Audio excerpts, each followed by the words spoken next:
Thiruvananthapuram corporation mayor Arya Rajendran രാജിവെക്കേണ്ട സമയം അതിക്രമിച്ചു കഴിഞ്ഞിരിക്കുകയാണ്. അല്ലെങ്കിൽ തിരുവനന്തപുരം കോർപ്പറേഷനിലെ 100 വാർഡുകളിൽ അടുത്ത തവണ വലിയ രീതിയിലുള്ള മാറ്റമുണ്ടാകും. അത് ഒരു സംശയവുമില്ല എന്നുള്ളത് ഇടതുപക്ഷത്തിന് മനസ്സിലായി കഴിഞ്ഞിരിക്കുന്നു. ഇടതുപക്ഷത്തിന് 2ാം സ്ഥാനമെങ്കിലും കിട്ടിയാൽ കൊള്ളാമായിരുന്നു എന്ന രീതിയിലേക്ക് പോലും കാര്യങ്ങൾ പോകാൻ സാധ്യതയുണ്ട്. കാരണം അത്രയേറെ തന്നിഷ്ടത്തോടുകൂടി, എല്ലാ രീതിയിലും ഗർവോടുകൂടി, അഹങ്കാരത്തിൻ്റെ മൂർത്തിമത് ഭാവത്തിലാണ് ആര്യ രാജേന്ദ്രനും അവരുടെ ഭർത്താവായിട്ടുള്ള ബാലുശ്ശേരി MLA സച്ചിൻ ദേവും വലിയ ഗുരുതരമായ ആരോപണങ്ങൾ ഉന്നയിച്ചുകൊണ്ട് KSRTC ജീവനക്കാരനെതിരെ ആക്രോശിച്ചു വന്നത്. ഒടുവിൽ ഇതാ മെമ്മറി കാർഡ് നശിപ്പിച്ചതുമായി ബന്ധപ്പെട്ട കാര്യത്തിൽ മേയറുടെ കൃത്യമായിട്ടുള്ള അതിനകത്തുള്ള ഇടപെടലുകളെക്കുറിച്ച് വ്യക്തമായി കഴിഞ്ഞിരിക്കുന്നു. അവർക്കെതിരെ FIR ചുമത്തിയിരിക്കുന്നു. ഗുരുതര കുറ്റാരോപണം വന്നിരിക്കുന്നു.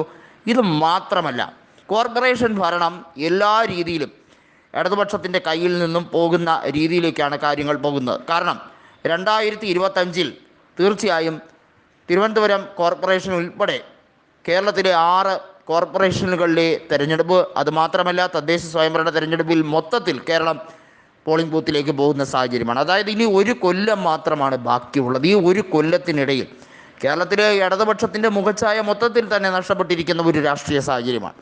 അതിന് ആക്കം കൂട്ടുന്ന രീതിയിൽ തലസ്ഥാന നഗരി കൂടി നഷ്ടമാകുന്ന സ്ഥിതി, അത് LDFന് ആലോചിക്കാൻ പോലും കഴിയാത്ത ഒരു രാഷ്ട്രീയ സാഹചര്യമാണ്. പലയിടത്തും BJP ഇടതുപക്ഷ ബാന്ധവം തന്നെയാണുള്ളത്. തിരുവനന്തപുരം കോർപ്പറേഷനിൽ കോൺഗ്രസിനെ ഒതുക്കാൻ വേണ്ടി ഇടതുപക്ഷം കളിച്ച നാറിയ കളികൾ ഓരോന്നായി പുറത്തു വരുമ്പോൾ കോൺഗ്രസ് അതിശക്തമായി തന്നെ തിരികെ വരാനുള്ള എല്ലാ സാധ്യതകളും കാണുന്നു എന്ന് തന്നെയാണ് കൃത്യമായും പറയേണ്ടത്. ശശി തരൂർ ഒരു കാര്യം വ്യക്തമാക്കിയിരുന്നു. താൻ 4ാമതും ജയിച്ചു കഴിഞ്ഞാൽ തൻ്റെ ഏറ്റവും വലിയ ശ്രദ്ധ തിരുവനന്തപുരം കോർപ്പറേഷൻ കോൺഗ്രസ് തിരികെ പിടിക്കുന്നതിനെക്കുറിച്ച് തന്നെയായിരിക്കുമെന്ന്. ഈ നഗരസഭയുടെ 100 വാർഡുകളിൽ കോൺഗ്രസ് അതിശക്തമായിട്ടുള്ള പ്രകടന പത്രിക പുറത്തിറക്കുകയും അതിശക്തമായിട്ടുള്ള മാസ്റ്റർ പ്ലാൻ തയ്യാറാക്കുകയും ചെയ്യുമെന്ന് ശശി തരൂർ തന്നെ പറഞ്ഞതാണ്.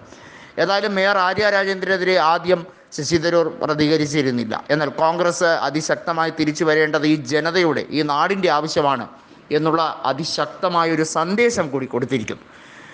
കൃത്യമായി നമ്മൾ പറയട്ടെ, ആര്യ രാജേന്ദ്രൻ എന്ന വ്യക്തി മേയറായതിനു ശേഷം കോർപ്പറേഷനിൽ കാണിച്ച സ്വജനപക്ഷപാതവും അവർ കാണിച്ച തിരിമറികളെയും കുറിച്ച് ഓരോന്നായി അന്വേഷണം ഈ ഘട്ടത്തിൽ പുറത്തു വരേണ്ടതായുണ്ട് എന്ന് അതിനകത്ത് പ്രതിപക്ഷം ഒന്നടങ്കം ആവശ്യപ്പെടുന്ന ഒരു രാഷ്ട്രീയ സാഹചര്യമാണ് നമ്മൾ കാണുന്നത്. ഇന്നേ വരെ കണ്ടിട്ടില്ലാത്ത ഒരു വലിയ മാറ്റം തിരുവനന്തപുരം കോർപ്പറേഷനിൽ വരികയാണ്. മേയർ രാജിവെക്കും എന്നുള്ള കാര്യത്തിൽ യാതൊരു തർക്കവുമില്ല എന്ന സ്ഥിതിയിലേക്ക് കാര്യങ്ങൾ പോകുന്നു.